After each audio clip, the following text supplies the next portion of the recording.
নিজ দেশে ফুটবল খেলা নিষিদ্ধ, কিন্তু স্বপ্ন সেটা যেন কোনো বাধাই মানে না। 4 বছরেরও বেশি সময় ধরে দেশ ছাড়া, পরিচয়হীন আর অনিশ্চয়তার জীবন কাটানোর পর অবশেষে 8,000 মাইল দূরে নিউজিল্যান্ডে আবারও এক মাঠে মিলিত হলেন আফগানিস্তানের নারী ফুটবলাররা। এ যেন শুধু ফুটবলে ফেরা নয়, হার না মানা এক স্বপ্নের প্রত্যাবর্তন।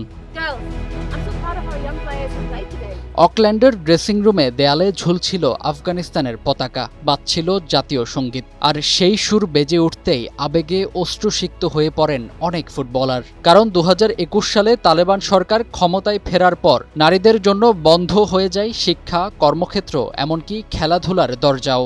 ভেঙে যায় জাতীয় নারী ফুটবল দল, আর খেলোয়াড়রা ছড়িয়ে পড়েন বিশ্বের বিভিন্ন দেশে। তবুও তারা থামেননি, বন্ধ করেননি তাদের স্বপ্নযাত্রা। দীর্ঘ আন্দোলনের পর ফুটবলের নিয়ন্ত্রক সংস্থা ফিফা নির্বাসিত এই দলকে আন্তর্জাতিক ফুটবলে আফগানিস্তানের প্রতিনিধিত্ব করার স্বীকৃতি দেয়। নতুন নাম আফগান উইমেন ইউনাইটেড। এই স্বীকৃতি যেন তাদের কাছে হারিয়ে যাওয়া পরিচয় ফিরে পাওয়ার আরেকটি অধ্যায়। আফগান উইমেন ইউনাইটেডের এই দলে আছেন মনোজ নুরের মতো ফুটবলার, যিনি একসময় পরিবারের ভয়ে মুখ ঢেকে খেলতেন।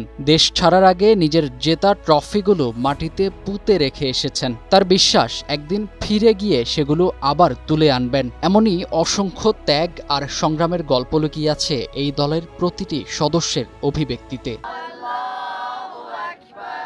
নিউজিল্যান্ডে কুক দ্বীপপুঞ্জের বিপক্ষে 2টি ম্যাচেই হেরেছে আফগান দল, কিন্তু স্কোরলাইন তাদের গল্প বলে না। তাদের সবচেয়ে বড় জয় এসেছে ভয়, নির্বাসন আর অসংখ্য নিষেধাজ্ঞাকে হারিয়ে আবারও নিজের দেশের জার্সি গায়ে জড়িয়ে মাঠে ফিরতে পারার ফলে।